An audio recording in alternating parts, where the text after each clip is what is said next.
Good morning, everybody. This is Colonel Pradeep Pendiala, Professor of Anesthesiology. Today, I'm going to tell you very briefly about wrist block, ankle block, and caudal block. So, shall we go? Well, when you're blocking wrist, that is, three nerves are involved: radial nerve, median nerve, ulnar nerve. Okay?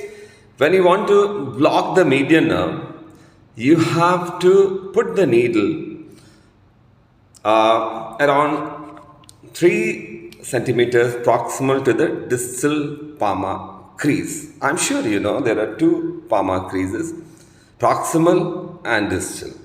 When you want to block the median nerve, you must put the needle for the block around 3 to 4 centimeters proximal to the distal palmar crease and inject it between the palmaris longus tendon and flexor carpi radialis. Now, how to know palmaris longus tendon? It's very easy. Just approximate your thumb and the little finger and press either on each side, and the flexor palmaris longus tendons will be visible exactly at the middle. You have to put the needle in between the flexor carpi radialis and the palmaris longus at an angle of 45 degree. Push the needle downwards and inject the drug. Okay. And regarding ulnar nerve, instead of distal thing, now it's you have to concentrate on the distal palmar crease instead of proximal palmar crease, which you have noticed at the median nerve. You have to put the needle 2 centimeters or 3 centimeters proximal to the distal palmar crease and put the needle medial to the ulnar artery. Most of the people make the mistake of lateral to the ulnar artery pulsation and push the needle beneath the tendon of the flexor carpi ulnaris and give around 3 to 5 ml of local anesthetics. To paralyze or block temporarily radial nerve, you have to put the needle just next to the radial styloid process. Okay, and from there you push the needle toward the dorsum of the wrist. Dorsum, not the volar aspect. Dorsum of the wrist till the midpoint of the dorsal wrist, and keep on infiltrating subcutaneously that region, and the radial nerve will be blocked. Okay, so that is how you have to do this radial. Wrist block. Okay, now coming to ankle block, you must know you have to block 5 important nerves, that is deep peroneal nerve, superficial peroneal nerve, sural nerve, saphenous nerve, and posterior tibial nerve.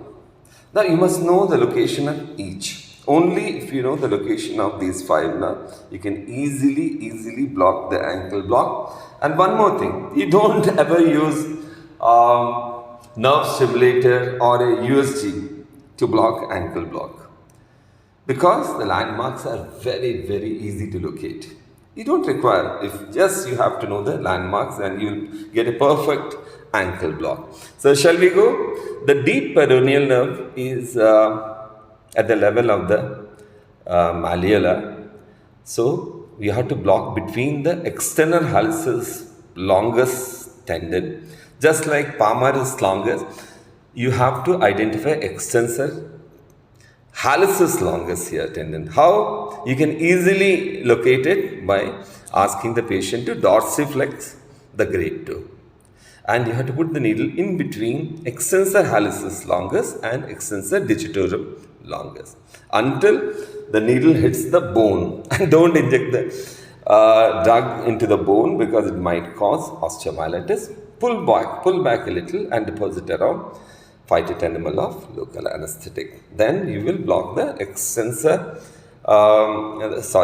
deep peroneal nerve. Now, Talking about the posterior tibial nerve, it is definitely located just behind the posterior tibial artery. Where is this posterior tibial artery? It is just behind the medial malleolus. Locate it and inject the drug between the medial malleolus and Achilles tendon. Have you heard of Achilles? Achilles is a famous mythological character in Trojan War. He was all powerful. He could not be defeated and could not be killed. His only weak point was Achilles tendon. Interestingly, in Indian mythology also, we have one character called Karna who had the same problem, who could not be killed or defeated unless somebody hits him on the Achilles tendon. That's how he was killed in Mahabharata. I'm sure about it. You know about it. Thus, I felt like mentioning. So, for posterior tibial nerve, you locate it behind the medial malleolus, behind the posterior tibial artery, and inject the drug, okay, between the medial malleolus and Achilles tendon. Okay, so you will block the posterior tibial nerve. Therefore, blocking these three nerves, saphenous, superficial, peroneal, and sural nerve, start from the medial malleolus, Achilles tendon, either medially or laterally, both sides. Okay, Achilles tendon start medially or laterally, and you have to circumferential infiltrate superficially 10 to 15 ml. All these nerves are very superficial, these will be automatically blocked. Okay, you understood? Start from the Achilles tendon medially as well as laterally, superficially, and keep on infiltrating the drug, fan shaped. Circumferential infiltration, 10 to 15 ml of local anesthetic, and you will block the all these three nerves, saphenous, superficial, peroneal, and sural nerves. Okay, that's how the ankle block is done. Coming to caudal block, that is wonderful, but as far as you are not putting the drug into the vein, that's dangerous, intravascular injection.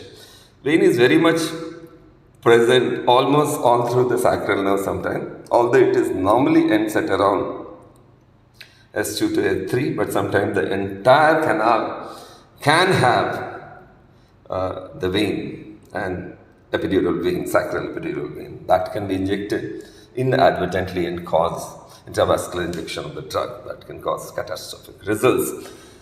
I would advise, why don't you try ropivacaine 0.2% and levobupivacaine. They are much better because they don't have cardiovascular or neural toxicity.